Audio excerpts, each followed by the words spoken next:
Hello and welcome to the Respiratory System, Part 1. During the course of this topic, we will be looking at the anatomy of the respiratory system, its functions, oxygenation, lung volumes, regulation of breathing, and we may cover some disorders that you may encounter in your clinical practice. During this first session, we'll be looking at an overview of the respiratory system and the upper airway. Two systems are responsible for supplying oxygen and eliminating carbon dioxide from the body. These are the cardiovascular system and the respiratory system. The respiratory system carries out this process by gaseous exchange, whereas the cardiovascular system is responsible for transporting the respiratory gases. Respiration includes pulmonary ventilation, which is the process by which air moves in and out of the lungs, and it's the continuous replacement of gases within the air spaces, the alveoli of the lungs. External respiration refers to the gas exchange between blood and air at the alveoli. Oxygen in the air diffuses into the blood, and carbon dioxide from the blood diffuses into the air. Respiration includes the transport of respiratory gases between the lungs and the cells of the body. This is performed by the cardiovascular system, with blood being the transporting mechanism. Internal respiration is gas exchange in the capillaries between the blood and the tissue cells. O2 in the blood diffuses into the tissue, and carbon dioxide waste diffuses into the blood. The function of the respiratory system is to provide oxygen, which is essential for normal cell metabolism, to eliminate carbon dioxide, which is the major waste product of this process. Failure of either system will result in the same effect in the body. There will be rapid cell death due to lack of oxygen or buildup of waste products. The airways consist of the nasal cavity, the pharynx, the larynx, the trachea, the bronchi and the lungs. And this is divided into the upper airway and the lower airway. This diagram may be found in your textbooks, and it's important to familiarise yourself with the order in which the air passes through each of these components of the respiratory system. The upper respiratory system consists of the nose, the pharynx and its associated structures.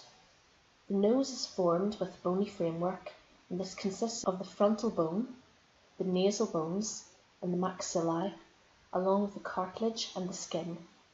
So we can see in this diagram the bony framework, the frontal bone, nasal bones and maxillae, and the cartilaginous framework, along with dense fibrous, connective and adipose tissue that make up the shape of the nose.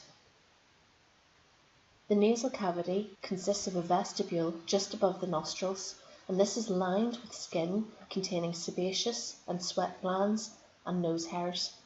This filters large particles such as dust, insects, lint, etc. The remainder of the nasal cavity contains two types of mucous membrane. There is a small patch of olfactory mucosa located near the roof, and respiratory mucosa lines most of the cavity. This diagram from your textbooks shows the cilia, which are these small finger-like projections, and these are responsible for capturing dust or small particulate matter. The interior structures of the nose are specialised in order to warm, moisten and filter the air. They will receive olfactory stimuli, so are involved in the process of smell. Sound can be modified within the large resonating chambers, and there is communication with the paranasal sinuses and the nasopharynx. The paranasal sinuses open into the nasal cavity and are lined by the same mucosa as the nasal cavity. They perform the same functions. These cavities also lighten the skull. However, they can get infected, and this condition is known as sinusitis. The pharynx, or the throat, is a muscular tube which is lined by a mucous membrane. Its anatomic regions are the nasopharynx, oropharynx and laryngopharynx. Both the oropharynx and the laryngopharynx serve as a passageway for food and air. The pharynx consists of the tonsils and the uvula, which closes off the nasopharynx during swallowing to ensure that food doesn't go into the nose. The epiglottis is found posterior to the tongue, and this keeps food out of the airway.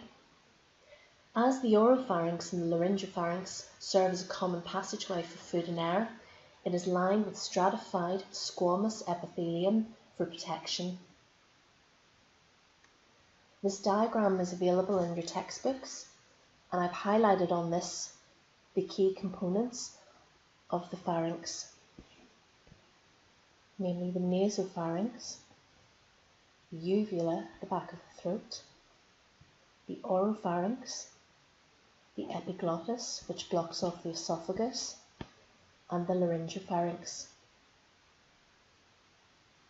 In the next section, we will be looking at the anatomy of the lower respiratory system.